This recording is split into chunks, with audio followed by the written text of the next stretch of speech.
Have you ever found yourself misunderstood in an email? Perhaps somebody misread what you said and has offered some small correction, and you find yourself emailing that person back and referring them to your original words earlier in the thread to be sure that they know you were correct in the first place, that you actually didn't need correcting. It might feel a little petty, but it feels more important than petty to you in that moment for them to know that you were, in fact, right. Right? Given how easy it is to misunderstand each other via email, why do we waste time doing this? Because we want to control how others see us. We want them to think that we have exquisite attention to detail, flawless reasoning, and are always right. We might not quite put it that way, but our level of discomfort when they think we have a small detail wrong gives us away. We've been talking on the last few episodes of the podcast about burnout, how it keeps you stuck, what to do about it, and how it's particularly fraught for people who are high performers and high achievers. A characteristic of many high achievers that likely contributes to their burnout is that they experience perfectionism.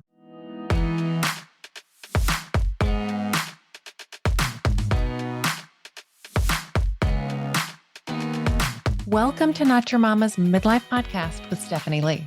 On this show, we're going to talk about the experiences of high-achieving men and women across industries and lifestyles who are at about the midpoint in their careers and are no longer satisfied to let their life happen to them. Together, we're going to purposefully create the second half of our lives by addressing burnout and overwork, getting clarity on how we're creating the experience of our lives, how we're conspiring to keep ourselves stuck, identifying and articulating what it is that we really want for the second half of our lives, and identifying a plan to achieve it.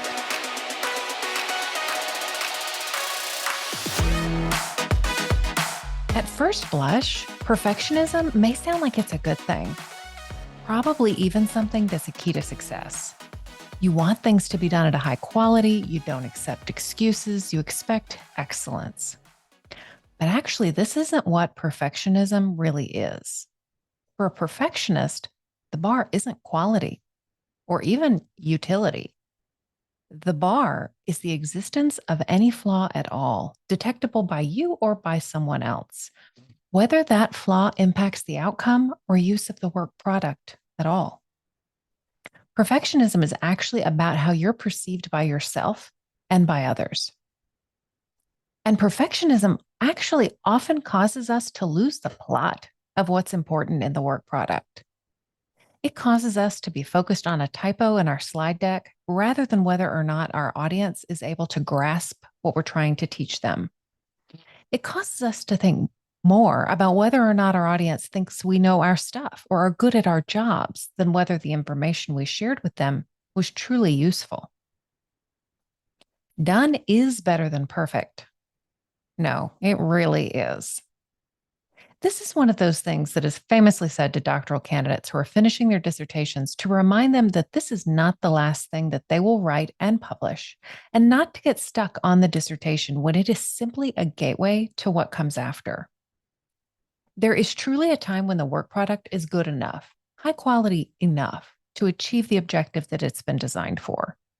When a perfectionist spends their time and mental energy going over a work product to ensure that it's flawless in ways that likely no one will ever notice, and frankly, if they do, it still doesn't matter, they are spending their precious intellectual energy and focus on something that is truly a waste when they could be moving on to the next thing and making a more significant contribution to their business or their organization or the people that they're working with. This is important, so I'm going to say it again differently.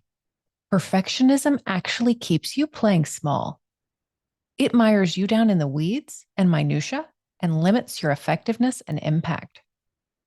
Very practically, being a perfectionist means that you spend more time getting tasks accomplished than you would if you were not being a perfectionist. Maybe you're still more efficient than your colleagues, but you could be even more efficient, have a larger impact, or simply give yourself more time for rest and restoration so that you could show up even stronger at work if you were not wasting time on perfectionism. Perfectionism is driven by a desire to avoid the negative feelings that one believes they will feel if someone else points out a flaw in their work. I do understand and relate to this. I really do. In a past life, I worked at a university that had oversight of an institutional research unit. If this is unfamiliar to you, this unit was responsible for producing enrollment data and statistics for the institution. And at the time, we were partnering with IT to develop some real time dashboards. IT wanted us to push ahead with publication of the dashboards before we had all of the junk out of the data. I was convinced that if we moved ahead with any inaccuracies in the data, that the shop would lose its credibility altogether. And if people don't believe in the data that's coming out of institutional research, it is a bad day indeed. Looking back, I wish that I could have seen my way clear to allow us to be more nimble and flexible with the development of the dashboards by explaining why the data might be wonky for a time at the beginning. Surely that was explainable. But I didn't go there because I was too worried about what my colleagues and leadership at the institution might think or misunderstand. As this example shows, perfectionism robs you of the ability to be flexible and nimble. For example, consider a new business owner who spends months developing an online course, ensuring that every detail, every video, every module is perfectly edited, that all of the copy in the course is grammatically and stylistically flawless. She releases the course materials only to find that it doesn't sell because it doesn't meet the needs of her clients. Now she has a beautiful, polished online course that she's committed to that feels like a Cadillac product, but no one wants to buy it. How much harder is it for her to start over than if she had launched the course more simply and iterated and improved as she went? Perfectionism is not about the deliverable or product or consulting that you're offering not benefiting them or being useful to them. It's really not about usefulness or quality at all. Perfectionism is about whether or not they were able to find a flaw in it because you believe that flaw means something about you. Perfectionism can show up outside of work too. It can show up on vacation. Like we had this beautiful vacation, and then my husband and I had an argument on the last day, and now the entire vacation was ruined. Not a true story, just an illustration. But life is not perfect, folks. In fact, as I have suggested elsewhere, life is a roughly 50-50 mix of good and bad feelings most of the time. And when we expect perfection in order for an event, a holiday, or an experience to be a success, we will always be disappointed. Consider the bride who's holding her breath, hoping that everything at her wedding is perfect. It takes her out of the moment. It will most certainly not be perfect. And in fact, the imperfections will likely be things that she laughs about one day, maybe many years in the future. At my own wedding, I had a tear running down my face, and somehow I thought I could wipe it off with my lip. And instead, I smeared thick lip gloss all over my top lip. I did it, and I remember both my husband-to-be's and the pastor's eyes getting wide as they saw me do it. I don't know what happened. Someone must have handed me a handkerchief and I must have discreetly wiped it off because it doesn't show up in our video. Things happen. It's okay. So, how could perfectionism be contributing to your burnout? Perfectionism will cause you to squander your time and energy at the margins on things that are not the most important. A principle that I have come to appreciate is that of B-minus work. Now, boy, is it hard for recovering perfectionists to even admit to appreciating the concept of B-minus work, but there it is. And for the record, all of the thoughts about what people will think about me are dancing in my head. But seriously, when it came to putting out this podcast, Not Your Mama's Midlife Podcast, I had read and acquired enough information to know the basics of how to do it. But I knew, and in fact, told my listeners, told you on early episodes, that it wouldn't be perfect. The video and audio editing, release dates, and who knows what else would end up messed up. And in fact, that's been the case. I've had several videos where the audio and video track didn't quite match the way we wanted it to. But the other thing I knew was that I was also creating my own body of work when it came to coaching content, and that I would also say things that I later disagreed with, that I would correct myself, and that those of you who've listened from the beginning would be able to see it. I could have waited until I had all my thinking on all of my topics completely synthesized, but that would have been a waste of time. And I would have missed out on all of the learning that I've done over the past 6 months. Another podcast related example of giving up perfectionism is my show notes. Flaws and typos, people, for sure. My show notes are basically my episode scripts, and I could spend an additional 30 or 45 minutes editing them so that they're pristine. But you know what? It wouldn't improve my messaging and it wouldn't allow me to reach more people. So it isn't the best use of my time. So I let it go. Jody Moore, who is a coach for moms in the Church of Jesus Christ of Latter-day Saints, has a great illustration that I think is apt here. She talks about her husband putting together IKEA furniture and screwing in the screws loosely until everything is in place, and then going back and tightening the screws to allow for things to be just a little bit off and make the adjustments that he needs to. What if we were more comfortable with tightening the screws a little bit and then learning a little bit more and then tightening the screws a little bit more? Imagine how much more we could do. Part of what makes perfectionism hard to let go of is we know that in actuality, our value as a human is intrinsic and not any more or any less based on what a good worker bee we are. But we have also come to really like being known as someone who always gets it right. It's part of who we are. So how can you up level from here?